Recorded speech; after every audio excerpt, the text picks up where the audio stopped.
ऐसा लग रहा है जैसे गाजा पट्टी में आ गए, सब उड़ गया हुआ है।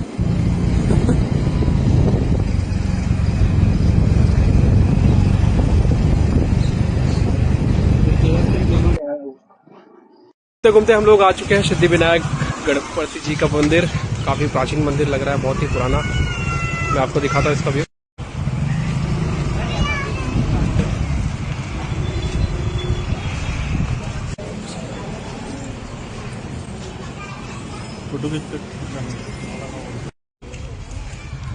भाई जहाँ पर बुलावा आता है आपको वहाँ जाना ही होता है। और देखो हमारा बुलावा था गणेश जी के दर्शन के लिए, और हम लोग गणेश जी के दर्शन करके आ गए। अब महादेव के दर्शन करने आ रहे हैं। श्री राम श्री राम। गणपति बप्पा महेश शिव शंभू के दर्शन कर लिए हम लोगों ने। और अब हम जा रहे हैं घोटेश्वर महादेव, जहाँ पे अश्विनी कुमार जी ने घोड़े का मुंह लगा करके तपस्या की थी।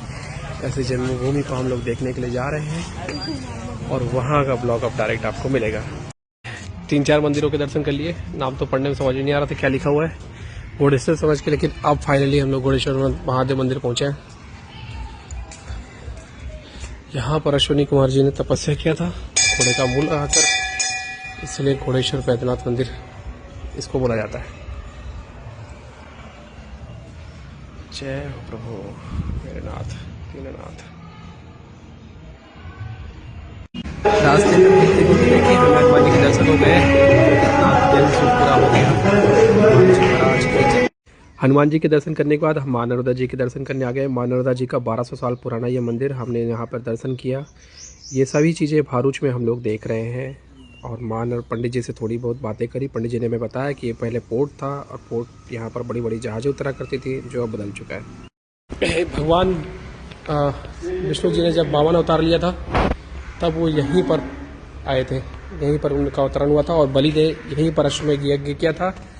और अश्वमेध यज्ञ के दौरान 3 लोग जो है बलि से मांग लिया था। श्रीमद बावन महाराज विष्णु जी ने बावन अवतार विष्णु जी के दर्शन हम लोगों ने करे। विष्णु जी ने ये बलि से यहीं पर 3 लोग मांग लिया था, और तभी से ये मूर्ति, इतनी प्राचीन मूर्ति है, यहाँ पर स्थापित है। अब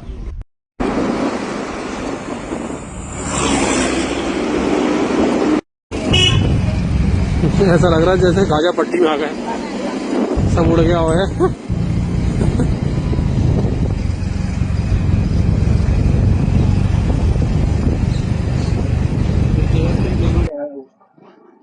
घूमते हम लोग आ चुके हैं सिद्धिविनायक गणपति जी का मंदिर।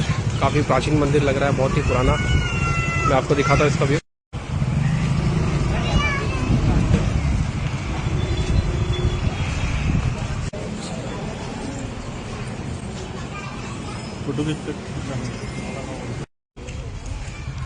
भाई जहाँ पर बुलावा आता है आपको वहाँ जाना ही होता है। और देखो हमारा बुलावा था गणेश जी के दर्शन के लिए, और हम लोग गणेश जी के दर्शन करके आ गए। अब महादेव के दर्शन करने आ रहे हैं। श्री राम श्री राम। गणपति बप्पा महेश शिव शंभू के दर्शन कर लिए हम लोगों ने। और अब हम जा रहे हैं घोटेश्वर महादेव, जहाँ पे अश्विनी कुमार जी ने घोड़े का मुंह लगा करके तपस्या की थी। ऐसी जन्मभूमि को हम लोग देखने के लिए जा रहे हैं, और वहाँ का ब्लॉग अब डायरेक्ट आपको मिलेगा। 3-4 मंदिरों के दर्शन कर लिए। नाम तो पढ़ने में समझ नहीं आ रहा था क्या लिखा हुआ है, घोड़ेश्वर समझ के, लेकिन अब फाइनली हम लोग घोड़ेश्वर महादेव मंदिर पहुंचे हैं। यहाँ पर अश्विनी कुमार जी ने तपस्या किया था घोड़े का मुंह लगाकर, इसलिए घोड़ेश्वर बैद्यनाथ मंदिर इसको बोला जाता है। जय हो प्रभु मेरे नाथ दीननाथ। रास्ते में हनुमान जी के दर्शन हो गए, पूरा हो गया। हनुमान जी के दर्शन करने के बाद हम माँ नर्मदा जी के दर्शन करने आ गए। माँ नर्मदा जी का 1200 साल पुराना ये मंदिर, हमने यहाँ पर दर्शन किया। ये सभी चीज़ें भारूच में हम लोग देख रहे हैं। और पंडित जी से थोड़ी बहुत बातें करी। पंडित जी ने हमें बताया कि ये पहले पोर्ट था, और पोर्ट यहाँ पर बड़ी बड़ी जहाज़ें उतरा करती थी, जो अब बदल चुका है। भगवान विष्णु जी ने जब वामन अवतार लिया था, तब वो यहीं पर आए थे, यहीं पर उनका अवतरण हुआ था। और बलि ने यहीं पर अश्वमेध यज्ञ किया था। और अश्वमेध यज्ञ के दौरान तीनों लोग जो है बलि से मांग लिया था। श्रीमद बावन महाराज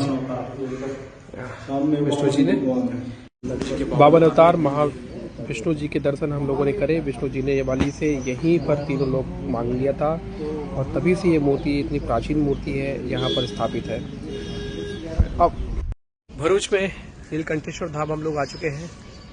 काफ़ी खूबसूरत जगह लग रही है, अभी तो बहुत प्यारी जगह लग रही है। यहाँ आश्रम भी है रुकने का, परिक्रमावासियों के लिए रुक सकते हैं वही लोग यहाँ पर। काफ़ी खूबसूरत जगह लग रही है भाई, बिल्कुल साफ़ सुथरी।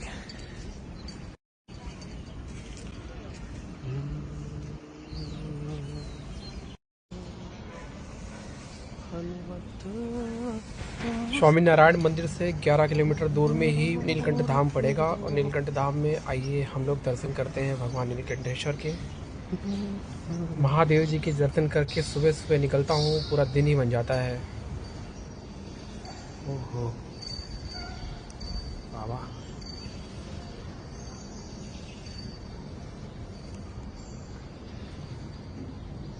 जय हो महादेव। अब हम लोग करने जा रहे हैं हनुमान जी के दर्शन।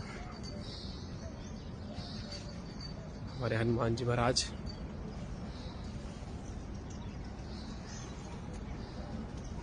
जय श्री राम।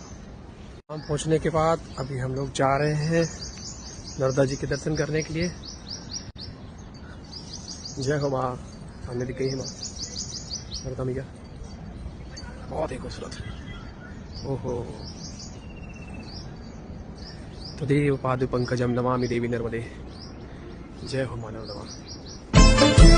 आते तुम्हारे द्वार भोरे माई, कर दो बेड़ा पार। माँ नर्मदा जी के दर्शन कर लिया मैंने और मैं अब उनको पास से उनके चरण छूने के लिए जा रहा हूँ। चरण छूने के लिए मैं आ चुका हूँ और अब माँ के चरण छू के यहाँ से आशीर्वाद लूँगा वहाँ से। माँ मेरी यात्रा अभी तक जितना अच्छे से आपने करा है, बस माँ ऐसे ही साथ देते रहना हमेशा। मेरी माँ ऐसे ही साथ देते रहना मेरा। मेरे भाई को स्वस्थ रख देना मेरी माँ, मेरे माँ बाप, मेरे भाई लोगों को सबको स्वस्थ रख देना।